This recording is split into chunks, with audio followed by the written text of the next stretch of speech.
एक परिवार है, अब मैं जगह का नाम भी नहीं बोलूंगा, उनका नाम भी नहीं बताऊंगा, बस बता रहा हूं। इसी वर्ष की बात है, इसी साल की एक कथा हुई एक जगह निश्चित, तो हम वहां गए कथा करने। जैसे ही हम पहुंचे तो हमारे पंडित जी लोग सब आए। मैंने इनसे पूछी, मैंने कि वो कौन है कथा जो करा रहे हैं? तो एक आधा सा निक्कर पहने, इतनी छोटी उसकी हाइट बेचारे की, वहीं खड़ा था। बोले ये है मुख्य यजमान। अब मैं उनको देख, मैंने कि आप मुख्य यजमान हो? बोले हाँ। मैंने बहुत बढ़िया भैया। मैंने कहा आप क्या करते हो? तो बोले महाराज जी हम कोई कार्य बताया उन्होंने अपना, वो करते हैं। मैंने कहा अच्छा चलो। जब उनकी व्यवस्था देखी हमने, तो ऐसे बड़े बड़े उद्योगपति भी व्यवस्था नहीं करते, नाक मुंह मोड़ते हैं, ये नहीं होगा, ये नहीं होगा, ऐसे नहीं होगा, ये होगा, हमारी तरह से होगा। महाराज जी को हमने बोला हम जैसे चाहेंगे वैसे बैठेंगे, जहां चाहेंगे वहां रहेंगे, हम जब बुलाएंगे तब आएंगे। सब लोग अपना अपना करते हैं, पर ऐसी उत्तम व्यवस्था। तो हमने संकोच में एक दिन उनसे पूछा, मैंने कहा आप एक बात बताओ, इतनी सुंदर व्यवस्था आपकी कैसे हुई? बोले महाराज जी हम आपसे बताना ही चाह रहे थे, हम पे तो श्री जी ने कृपा की, ये कथा हमको लाडली जी की आज्ञा से मिली है। मैंने कहा मतलब? बोले गलती से हमारे अकाउंट में 50 लाख रुपए आ गए। मैंने कहा हैं? बोले हाँ। बोले बैंक से हमको फोन आया, बोले बहुत बड़ा ट्रांजैक्शन हुआ आपके अकाउंट में।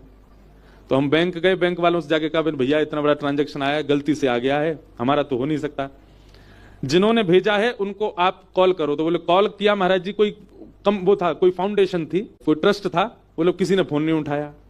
बोले फिर हमने उनको मैसेज डाल दिया।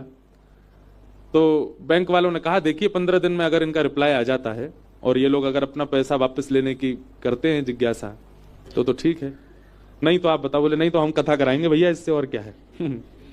बोले महाराज जी 15 दिन तक हमने श्री राधा हे श्यामाजू हे किशोरी जी। मन में ये भी भाव था कि भाई गलत पैसा यूज नहीं करना है, वो व्यक्ति जिसका भी ये बेचारा ले ले वापस, लेकिन मन में हो रहा था हे श्यामाजू कथा तो हम करा लेंगे, लेकिन हमको ऐसी करानी कि पूरा शहर आवे, सबकी भोजन की व्यवस्था हो, सबका लंगर हो, सबका भंडारा हो, और हम महाराज जी कथा सुनते हैं, हम इनको पूरे इनकी मंडली आवे, सब आवे, हमारा इतना खर्चा नहीं, खर्चा व्यवस्थाओं का खूब है।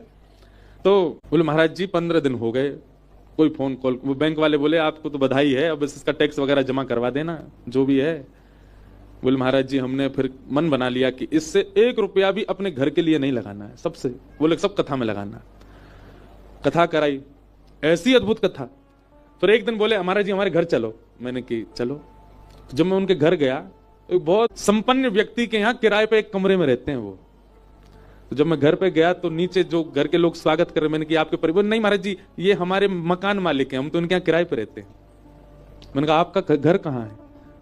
बोले ऊपर है, हम ऊपर छत पे हमारा कमरा, वहां रहते हैं। ऊपर ले गए, 2-3 कमरे थे, वहां हॉल था, और उनके यहाँ सच में बोले ऊपर है, हम ऊपर छत पे हमारा कमरा, वहां रहते हैं। ऊपर ले गए, 2-3 कमरे थे, वहां हॉल था, और उनके यहाँ सच में हृदय से ऐसा भाव आया कि सच में इनकी कथा श्री जी नहीं करवाई। वो अभी भी मिलने आए, मेरे की कोई इंक्वायरी आई, बोले कोई फोन ही नहीं आया महाराज जी, ट्रस्ट वाले डाल के भूल भाल गए, कहाँ गए पैसा।